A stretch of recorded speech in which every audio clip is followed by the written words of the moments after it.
Broadcasting from the business capital of the world, this is the Podcast Business News Network. Welcome back to the show. We are honored to have Mr. John Riggio joining us here. Excited, our professional of the year as an architect, as a pro tennis player, as an author, and so much more. Hailing today live from, are we in Metuchen, New Jersey, or are we traveling again? No, I'm right here in Metuchen, New Jersey. Great. Well, good to see you. For those that may not know, tell us a little bit of your background. Yes, my name is John Riggio. I usually talk about my architect profession. I have an office in Metuchen, New Jersey, and I service New Jersey, New York, and Pennsylvania. And but years ago, I was a professional pro tennis player, and I have a lot of stories from those years. I think a lot of the stories involve people you see in the news and on the television every day. So I think today, since I came back from that big trip from Japan and talked to my old sponsors, I could just do like just a quick little podcast today, talking about some more things about tennis. And I was just thinking about the tennis sponsors in Japan. And one thing that they did notice years ago about me was I was a very smart player. And they saw how I used to play. And the reason I was also a smart player, because after a certain point, I had all of the playing down, my playing skills. I could hit the ball as fast as possible, had the best type of racket made that's legally allowed. And I kept working on playing smarter and smarter, and they noticed that. So that's one thing I remembered about the tennis.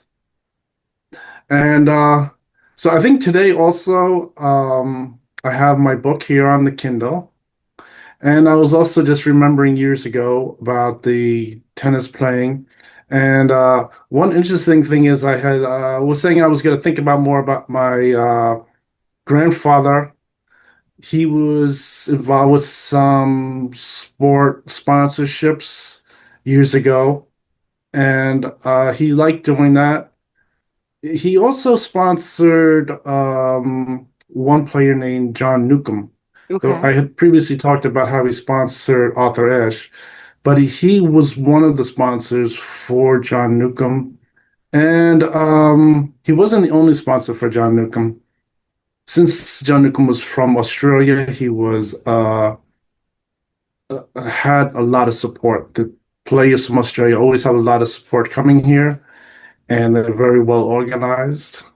But somehow this whole thing with my grandfather also sponsoring him a little just made me remember years ago, and I had to really think about it. So I think this thing with my grandfather sponsoring some players and helping them out, and he had his license legally with the U.S. government, was he the whole thing was sort of like in a fog, really, because when they were talking about that, I was remembering little bits and pieces when I was like 4 years old or even younger. It was really amazing. I think some things about that time also were very interesting. Was I was remembering some of the family gatherings that we used to go to. A lot of them were here in New Jersey with some of the relatives living over here. And was that yeah, my father was pretty athletic. In fact, my eldest uncle on that side of the family was telling me some stories about that too. That in fact, my father was very athletic in the family, and since he always went with his father to see the sport players and things like that, he was able to play some tennis with John Newcomb. So now I'm going all the way forward in time when I'm 18 years old. I just turned 18 years old. I'm playing with the adult players. They give me a ranking of 500.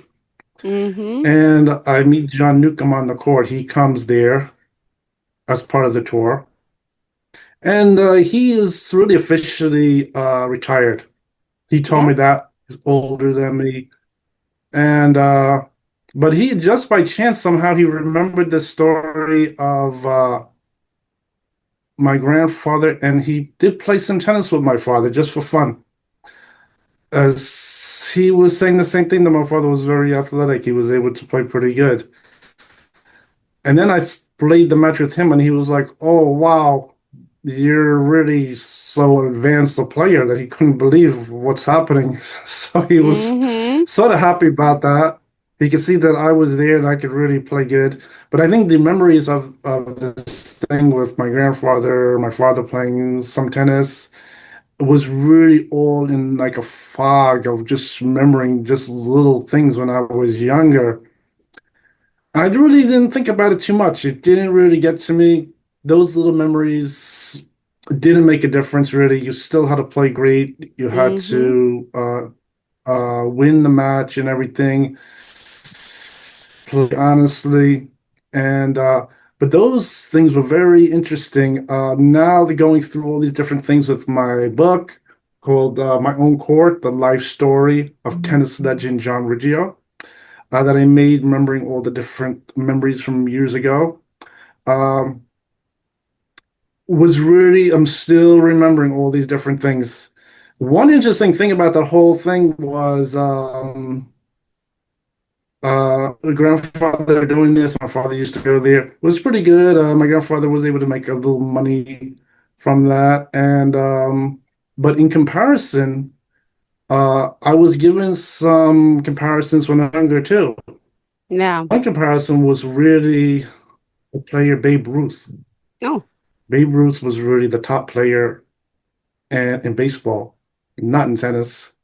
But they were just using that as a comparison Yeah. that he was really at the top. And I think my sponsors were really similar sponsors to like Babe Ruth. I was really a top player. So I think the amount of money my sponsors were able to make on my playing were so advanced comparatively to my grandfather's days. They were like times of 100 the amount of money. I think I gave an example that my sponsors at one point very definitely they told me that in 2 weeks they were able to make $25 million from my tennis playing, winning really big in tournaments and playing as part of a sport business. It's completely legal and they had all the paperwork. And this was really amazing. So I think my playing was really way advanced and was able to play really unbelievable. And so I think my playing was doing so amazing that they couldn't believe it. Uh, I think sometimes when I was playing so amazing, winning, say, maybe 40 matches in a row, some people were getting a little jealous. And then, of course, the idea was to try to maybe make it where I couldn't play, say, maybe I was a robot or something. It was unbelievable. And obviously not. And then maybe they thought I was too advanced to play. And of course, I'm just a regular kid playing. I went to the But a doctor really and everything. good So player I was as a able, kid. yes. So I was able to play some really top tournaments. Some of those were super humans. So then I was able to really win big. And so I think that is one thing that was really amazing was these stories from years ago, remembering my father and my grandfather's stories, and then some of them trickling back with the other players. It's giving me some memories of them. So that was really very interesting. I think just as far as my grandfather doing that whole thing with sponsoring and things like that was very good. From what I was told, that tennis and boxing were very similar type of sports because you're Hmm. really playing on your own and you have to win on your own and things like that. So you have to uh, just sort of play and try to win to the top as you can. I think from talking to them, boxing is a little different as far as a sport and isn't really exactly the same. Just some things are similar to it. There are also some things about from what I was told, things about individual baseball players. Maybe they become like entertainers, similar to, say, tennis players. But I didn't really get too much information in depth about things like that. Just concerned myself with really tennis, and what they told me and was playing at the time was uh, was really, of course, just the basic things of playing honest, playing the best game, playing the smartest game too. And I think that was really amazing. So then I have the book here. I could share the book again. Let's go through this. Okay, so I think one thing I have here was let's see, screen number two. Okay. So I think on this, in fact, I have one Kindle book that's really from John Newcomb. I've already had it on here. I had already read through this. It's pretty interesting, just remembering some days long ago. And let me just open this up now. Sure. Okay, so then this here, let's go all the way to the front. Okay, here we go. So I think just going on this about my father and my grandfather, I did put that information in here in the book. So you start off reading. The one thing I didn't divulge was that he used the name Rizzo, and that's similar to a player name. I think this whole thing with the sports, very similar, was sort of Mm-hmm. like entertainment, and he kept a different name on there. And he liked that name. It even ended up going in the census. So he wrote down he's starting to use that name. I think what happened was potentially he didn't die that young, but they didn't get to where maybe the family would use the name Rizzo also. I think just assuming I heard the stories of my father playing some fun tennis there with some of the pros, and that, or really particularly John Newcomb, that so then assuming he would have that same last name Rizzo too at the time. So I think that experience was also, I did have the experience. Different people were involved with pro tennis. They weren't necessarily pro players. And I used to play them just for fun. I used to play maybe one of their consultants and their consultant's son. I would play a match of tennis just for fun with them. They used to set up a time. I used to meet them, play the game of tennis. It was very fun. It was enjoyable tennis. And I think they liked when I could turn up playing the game of tennis too. Because when you're playing with someone, if they, depending on their tennis level, you would sort of play to them. And I think at that young age, they wanted to see me play. They say, show me you know how to play. And I think then I would just play a little harder. I'd just give them, harder serve, some harder shots. And then they go, yeah, they become really impressed with that type of playing. I think some players I played against that you wouldn't believe that were friends was one of them was the author of one of the books that were written for one of the tennis players, and his son was also a tennis. He liked to play tennis, but he wasn't a tennis pro. But he turned out to have worked as a an artist later on. And in just recent times, I was researching all these different names and everything, and I see that he is still working as an artist. And he left the USA. He's living in another country. He's still working as an artist. And I think there was some incidents where he even made the news here. He did some kind of art uh, thing, and it made the news here because he did something involved politics, which was really interesting. This is years later. This guy's his name is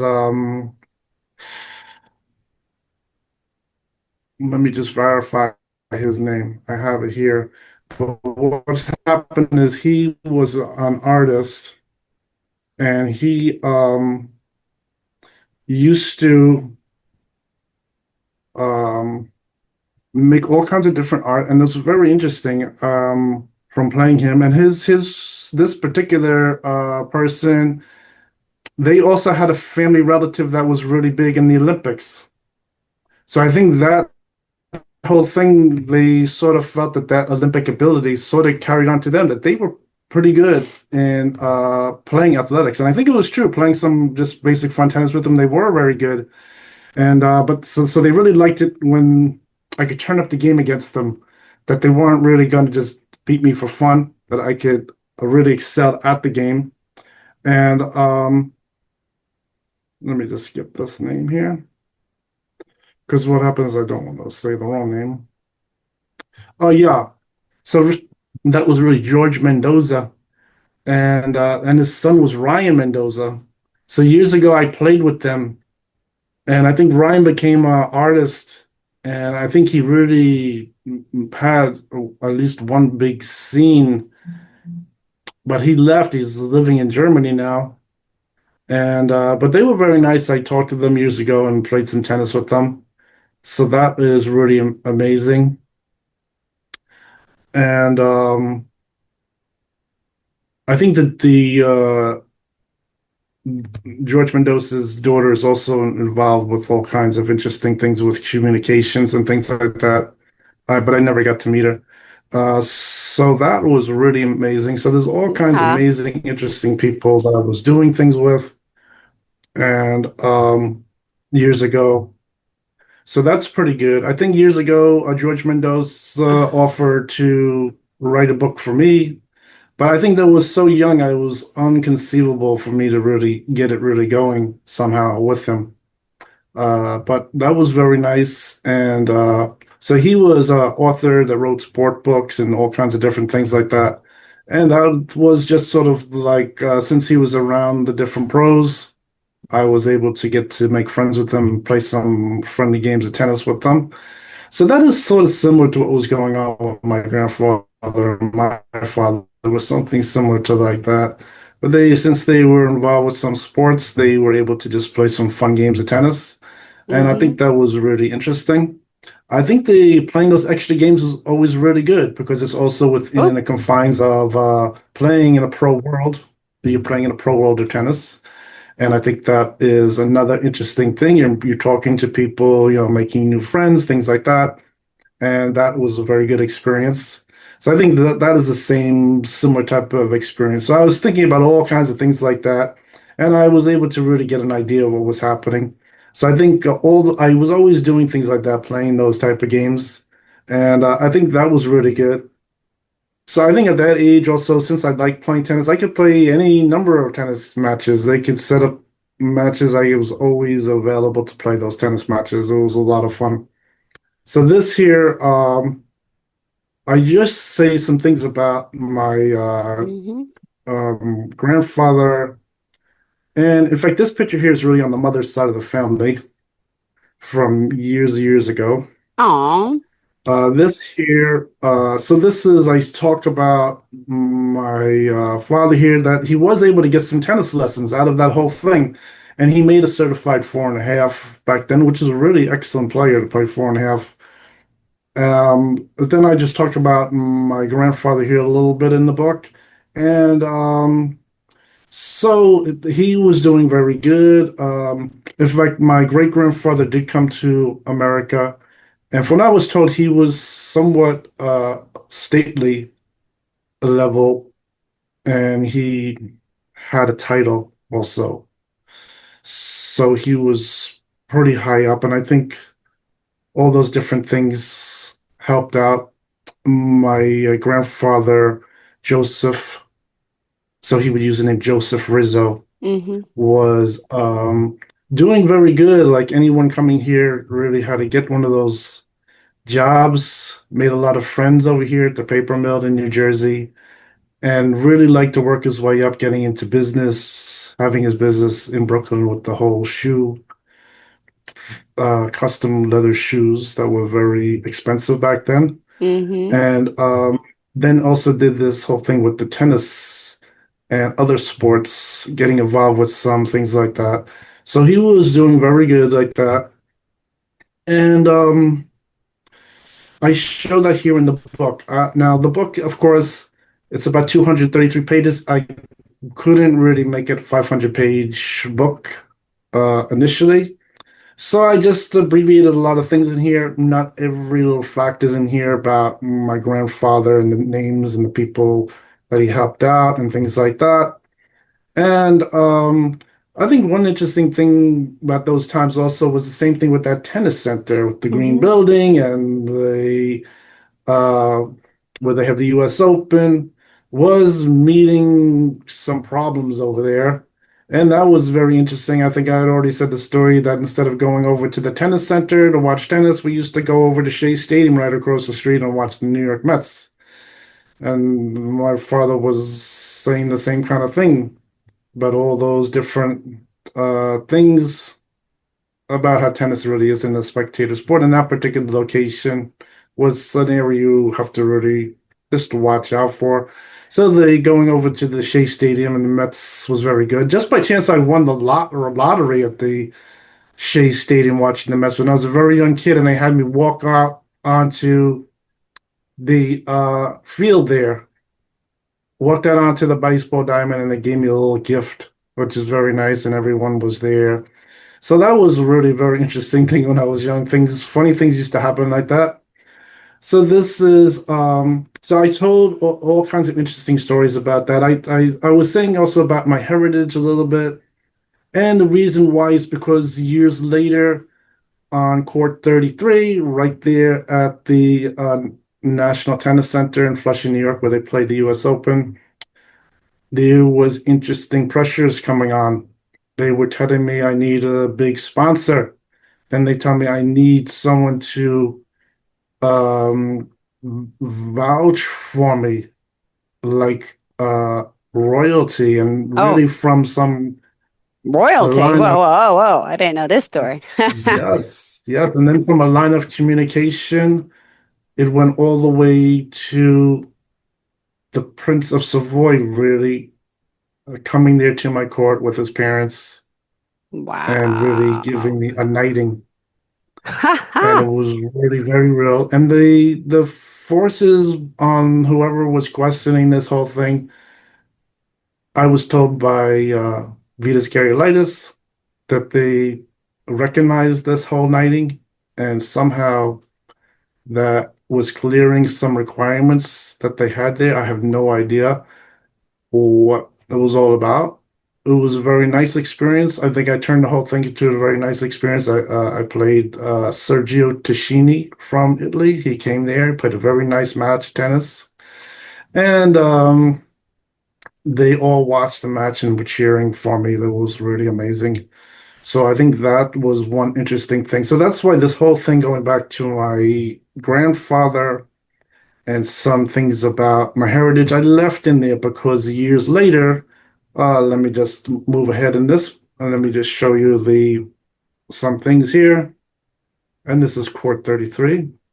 So this shows the map of the court, and this shows court 33. Over here it says court 33, and this court was originally a practice court until I made it my own and they renovated the whole thing. My sponsors put bleachers around it, and it was on television with all kinds of excellent matches. And then from here, I moved to Alley Pond, where they built my own tennis center. So that's when they made that whole tennis center, which started at Alley Pond with that building and everything. So then this here, okay, so this here is really when I show years later um, that I was knighted here on Court 33. So this amazing Court 33. Unfortunately, Court 33 is just a parking lot these days. They renovated everything and paved over Court 33. But this came about here, and I described that here. Um, so this was really good, and I described the different people like Richard Branson at that time that was able to buy my contract, and that's how this whole thing with the Ali Pond Tennis Center was then made at that point. And then I also talked about my contacts with Clemson University. In 1984, 2 years before I graduated high school, I was accepted into Clemson University to just play tennis. And of course, this is with the recommendation from Robert Cambria, the administrative coach, and my administrative coach. And what happened is, since I didn't go there to play at Clemson, Clemson. In fact, I talked to them and they were backing me on court 33 instead. They were telling me the same kind of thing, that their players, pro players, really at Clemson, and they always end up coming over to the National Tennis Center because they go to play the different tournaments. And that's usually the center where a lot of the tournaments are, right here in New York City. They have a lot of the tournaments and they're gone in different locations. And so a lot of players from around the world, they all come here to New York City to play. There's a few other camps in the U.S. that aren't as large, but they play in Miami and in California. And that was really some amazing things. So this is what I show here. Let me see if I have And the unfortunately, photograph. we're almost out of time. We got to go. We have 1 minute Oh, left. okay, so we'll end it Thank at you. there. I was just thinking some more amazing stories I could say on another side, but that's in here because then it's going to confuse the story. So I think in this I have, let me see if I have a picture here. Okay, I think that's the only photograph I can find on here. Okay, so then this here is my picture. It's a little fuzzy, but in 1987, this is me here, right there at the National Tennis Center. I have my new sweat top and bottom on that I just bought, and just only didn't have time for a haircut. Otherwise, I'm right there. This is here, and I have some videos of this on my Facebook page called John Riggio Pro Tennis Player. You can see the videos where this photograph is taken from. It's always a lot of fun to remember all these different things, and I'm sure anyone would really enjoy reading this and seeing the photographs and things like that. Is really amazing. Yep. And it's johnriggio.com, JOHNRIGGIO. And on Facebook, quick, what is the name of the group we can find you at? Yes, you can see me on Facebook on John Riggio Pro Tennis Player. My business webpage is www.johnriggio.com. Thank you. And you could welcome to buy the book. You could buy the book at Barnes & Noble online. You could buy it on Amazon. I have it available in a hardcover, paperback, or ebook. Thank you, John.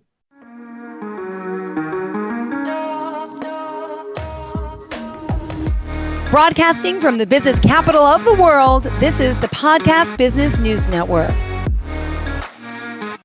It's Thursday night, and you're grabbing drinks with some friends. Started off with a pitcher for the table, which quickly becomes two. There's pool. And there's the photo booth. All right, everybody squeeze in. Say cheese! Followed naturally by an order of wings. And another. Can we get some extra ranch sauce? Then there's the ceremonial nightcap. So what are we doing this weekend? And lastly, it's back to the car, which, if you're buzzed,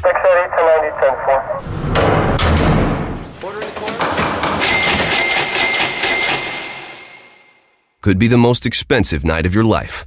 Getting pulled over for buzzed driving could cost you around $10,000 in fines, legal fees, and increased insurance rates. Nothing kills a buzz like getting pulled over for buzzed driving, because buzzed driving is drunk driving. Brought to you by the National Highway Traffic Safety Administration and the Ad Council.